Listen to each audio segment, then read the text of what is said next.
नमस्कार दोस्तों, राजनीति में कई बार सबसे बड़ा संदेश भाषणों से नहीं बल्कि मुस्कुराते हुए दिए गए छोटे से ऊपर से निकलता है और इस बार ऐसा ही एक दृश्य देश की राजनीति में हलचल पैदा कर गया। प्रधानमंत्री नरेंद्र मोदी ने मंच से इंडिया गठबंधन के एक मुख्यमंत्री को अपने साथ आने का इशारा दिया, लेकिन जवाब ऐसा मिला जिसने सत्ता और विपक्ष दोनों खेमों में नई चर्चा छेड़ दी। क्योंकि जवाब सिर्फ ना नहीं था, उसे ना के पीछे 2019 की राजनीति की पूरी पटकथा छिपी हुई दिखाई दे रही है। अब सवाल यही है कि आखिर ऐसा क्या हुआ कि राहुल गांधी को लेकर इंडिया गठबंधन के भीतर खुलकर माहौल बनाया जाने लगा। क्यों अचानक मुख्यमंत्री स्तर के नेता खुलकर यह कहने लगे कि अगला प्रधानमंत्री चेहरा राहुल गांधी होंगे। और सबसे दिलचस्प बात, दक्षिण की राजनीति से उभरे थलपति विजय भी आखिर इस पूरे नैरेटिव के साथ क्यों खड़े दिखाई दे रहे हैं। अगले कुछ मिनट बहुत महत्वपूर्ण हैं, क्योंकि जो बयान अभी सामने आया उसने सिर्फ कांग्रेस के भीतर नहीं, राष्ट्रीय राजनीति में भी एक नई बहस को जन्म दे दिया है। पहले आपको वो पल सुनाते हैं जिसने इस पूरे घटनाक्रम को जन्म दिया। प्रधानमंत्री नरेंद्र मोदी मंच पर थे, सामने तेलंगाना के मुख्यमंत्री रेवंत रेड्डी मौजूद थे और तभी मोदी ने हल्के अंदाज में लेकिन बेहद राजनीतिक संकेतों के साथ कहा, आप जहां पहुंचना चाहते हैं वहां नहीं पहुंच पाएंगे, इसलिए बेहतर है मेरे साथ आ जाइए। सिर्फ कुछ सेकंड की यह लाइन थी, लेकिन राजनीति में कई बार छोटी लाइनें सबसे बड़े संकेत छोड़ जाती है। अब इसके बाद जो हुआ वही असली कहानी है। रेवंत रेड्डी ने सीधे तौर पर कोई टकराव वाला जवाब नहीं दिया, लेकिन उन्होंने जिस अंदाज में राहुल गांधी को लेकर अपनी प्रतिबद्धता दिखाई, उसने साफ संकेत दे दिया कि कांग्रेस अब, और यही वजह है कि अब बड़े मीडिया संस्थानों तक में यह खबर चलने लगी कि अगले लोकसभा चुनाव में इंडिया गठबंधन की तरफ से प्रधानमंत्री पद का चेहरा राहुल गांधी हो सकता है। यह सिर्फ राजनीतिक अटकल नहीं बल्कि विपक्षी राजनीति के भीतर चल रही उस तैयारी का हिस्सा माना जा रहा है, जिसमें इस बार पहले से ज़्यादा स्पष्टता दिखाई दे रही है। पिछले चुनाव से पहले विपक्ष बिखरा हुआ दिखा था। कभी नीतीश कुमार अलग रास्ते पर चले गए, कभी ममता बनर्जी ने अपने तेवर खाए, कभी क्षेत्रीय दलों के भीतर नेतृत्व को लेकर अलग अलग महत्वाकांक्षाएं दिखाई दी। लेकिन अब तस्वीर बदलती हुई नजर आ रही है। एक तरफ नरेंद्र मोदी अपने तीसरे कार्यकाल में है, दूसरी तरफ संघ और बीजेपी के भीतर भविष्य की राजनीति को लेकर लगातार चर्चाएं होती रही है। उम्र, नेतृत्व का अगला चरण, शाह की बढ़ती भूमिका, इन सब के बीच विपक्ष यह समझ चुका है उसे मुकाबला करना है तो उसे एक स्पष्ट चेहरा और संगठित नैरेटिव दोनों चाहिए।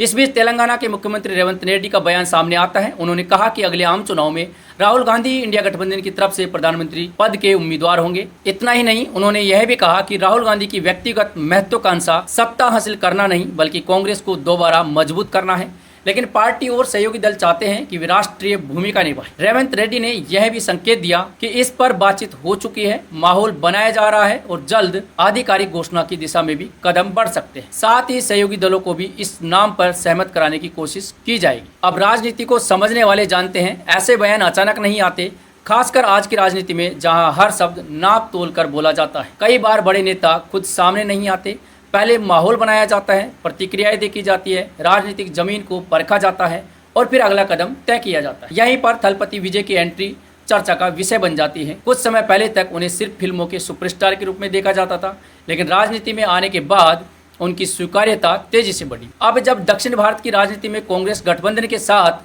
उनके समीकरणों की चर्चा हो रही है, तो यह माना जा रहा है कि राहुल गांधी को लेकर बनने वाले बड़े विपक्षी नैरेटिव में बीजेपी सहज दिखाई दे रहे हैं। हालांकि उन्होंने अभी खुलकर कोई औपचारिक प्रेस कॉन्फ्रेंस नहीं की, लेकिन राजनीतिक गलियारों में यह संदेश साफ घूम रहा है कि राज्यों की राजनीति और राष्ट्रीय राजनीति के बीच तालमेल बनाकर आगे बढ़ने की रणनीति तैयार की जा रही है। और इसकी शुरुआत वहीं से मानी जा रही है जब प्रधानमंत्री मोदी ने मंच से रेवंत रेड्डी को अपने साथ आने का ऑफर दिया था। मोदी की राजनीति का एक अलग अंदाज हमेशा चर्चा में रहता है, कभी आक्रामक, कभी व्यंग्यात्मक, कभी बेहद हल्का, लेकिन भीतर से पूरी तरह राजनीतिक। मंच पर उनकी बॉडी लैंग्वेज, संवाद का तरीका, सामने वाले को सहज रखते हुए राजनीतिक संदेश देना, और यही उनकी शैली मानी जाती। जब उन्होंने रेवंत रेड्डी से कहा कि आप जहां पहुंचना चाहते हैं वहां नहीं पहुंच पाएंगे, तो वह सिर्फ मजाक नहीं था, उसमें एक राजनीतिक निमंत्रण भी छिपा हुआ था। लेकिन जवाब में रेवंत रेड्डी ने जिस शालीनता से राहुल गांधी के साथ खड़े रहने का संकेत दिया, उसने यह साफ कर दिया कि कांग्रेस फिलहाल अपने केंद्रीय नैरेटिव से पीछे हटने वाला नहीं है। अब यहाँ एक और दिलचस्प पहलू है। तेलंगाना में कांग्रेस की सरकार है, तमिलनाडु में कांग्रेस गठबंधन मजबूत स्थिति में है, दक्षिण भारत में बीजेपी के सामने सबसे बड़ी चुनौती